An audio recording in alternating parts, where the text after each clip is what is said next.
hey, it's your Dragon Lavistro. And it seems like whenever Sweet Baby Inc.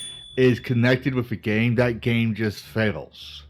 And yet we have another game where an indie developer decided, hey, I have an idea. Sweet Baby Inc. will help me get to the modern gaming audience. And the gamers boycott it. Let's talk about it, shall we? That Park Place reports that gamers boycott Henry Halfhead due to Sweet Baby Inc. connection. Title's concurrent player count plummets. Following its release, Henry Halfhead was revealed to have been developed in partnership with the deeply partisan Sweet Baby Inc., causing an uproar and calls for boycott from gamers. In this tweet from Master TS, it says, new Steam release Henry Halfhead by Lulu Entertainment Zurich has Sweet Baby Inc. fingerprints all over it. They even bragged about their involvement on Blue Sky. Gamers deserve to know who's behind these games. A few individuals went online to point out the connection intended to send a warning to any gamers who might be considering the adventure game as their next purchase. And see, I'm just gonna stop here real quick from the article and just point out this is a perfect example of letting gamers decide. All right, hey, do you like these type of things in the game? Well, the people that work on this game involve themselves with these people who promote this kind of garbage and slop. So if you don't want to be involved in that, just so you know, these people were involved. Your choice, but you deserve to know what's going on with that game. And then they leave it at that and people make their own decisions. That's how you do that kind of stuff. All right, you don't go there and when people don't listen, you go and, oh, I don't know, create a law to silence people that you don't like, even though it's free speech, or go and be a freaking Karen and take away people's money from their jobs they have. No. But continuing on with the article, on September 17th, just one day after the debut of the indie adventure game Sweet Baby Inc., took to Blue Sky in order to congratulate the burgeoning team and promote their new title.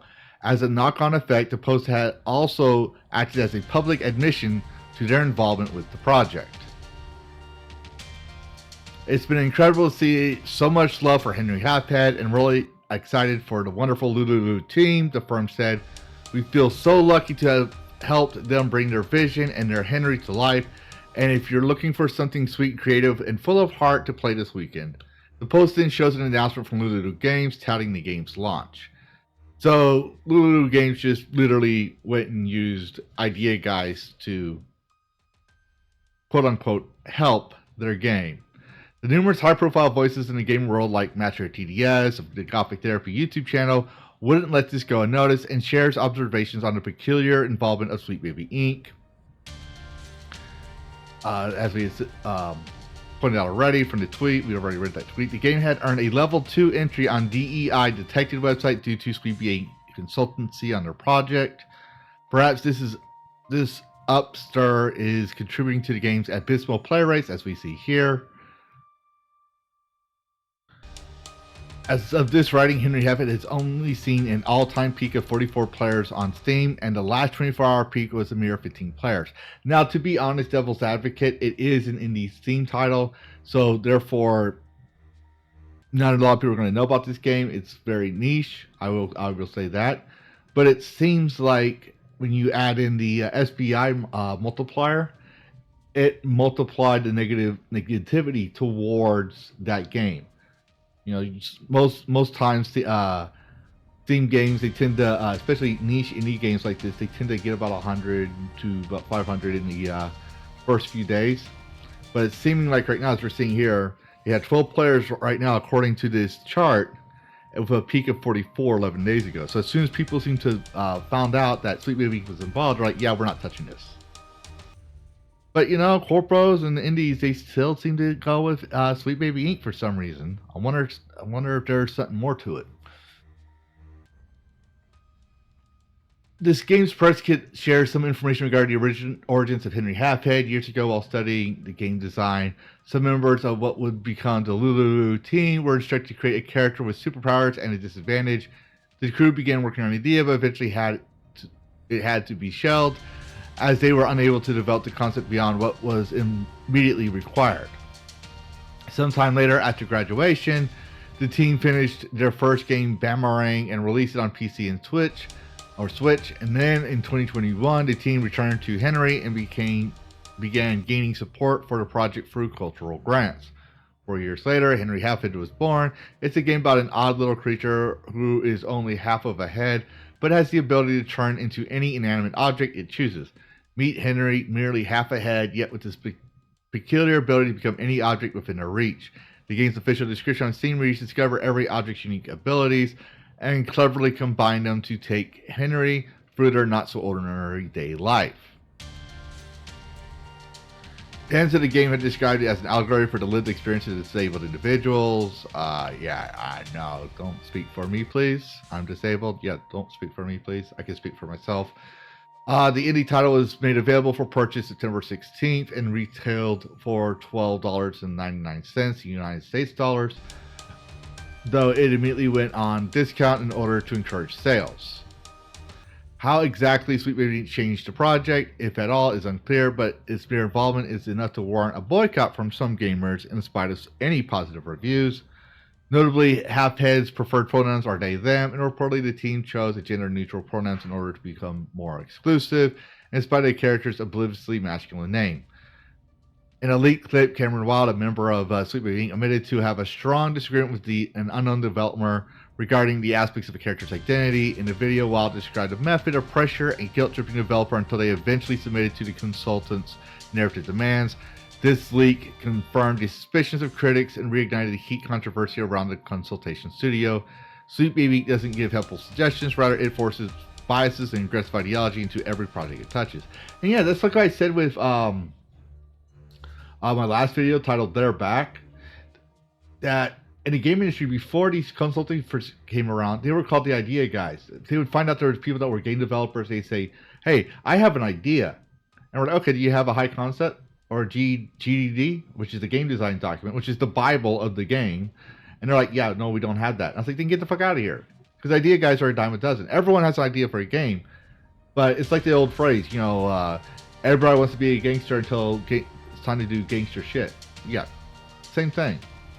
And so when they don't get what they want, they leave and they make their own consultancy firms, or get people canceled so they can be in charge and force people to make what they want to make. Or they go, like I said, going back to consulting firms. They go back to consultancy firms, make their own firm, and they say, hey, this person is problematic. You need to cancel them, and we're here to help you make the game better. This is what the modern audience wants. The problem that us gamers don't seem to understand is why these companies still hire people like Sweet Baby Inc. Why are they still doing it when there's enough data to show that no Sweet Baby Inc. game seems to succeed? Because the majority of gamers are like, no, we don't want this crap. And the fact that it says here, well, that person brags they bullied the developer into submission, that doesn't sound very professional. So why would you hire these people? I mean, it's a lose-lose situation no matter which way you shake it. It appears that gamers at their core aren't primarily concerned with the difference in politics, but instead with the restriction of narrative creativity in order to promote an arbitrary and unnecessary agenda. Yes, because politics and gaming do not mix. We don't care about the politics, we care that the game is good. Alright? And apparently, every time you put politics in games, regardless it's right or left, it sucks. Especially when it doesn't reflect the experiences of most consumers. These consumers don't have a problem with representing minorities or disabled individuals in media. They just want original ideas to be given a fair shake. Instead, consultants like the ones found at Sweet Baby Inc. choose to stifle creativity through resentful guilt trip tactics, such as practices destroy diversity of thought and expression with the gaming industry, a clear contradiction in values these consultants publicly swear. I mean, we've seen that as well in like I said, their back video, where they said a racist statement about cozy games, and then saying at the same time at the bottom they're racist.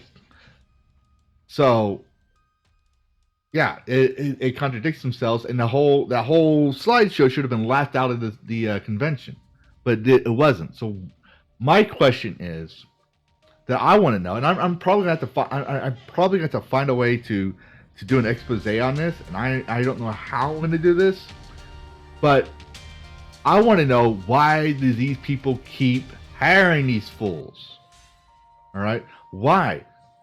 Because they don't seem to to be making them any money. They seem to fail in this, and when it comes to customers buying games on the market. As soon as they find out Sweet Baby Inc. is in there, they don't want to touch it. But what are your thoughts, viewers?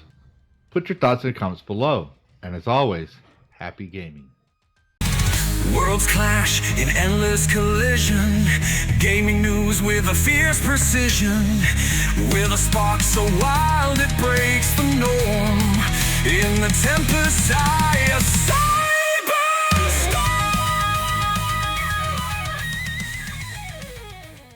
Reclaim gaming and Dragon Cast. Fire breathing wide, screaming loud. Lavistro's here to shake the crowd. Psychotic dragon ready to ignite. Hold on tight.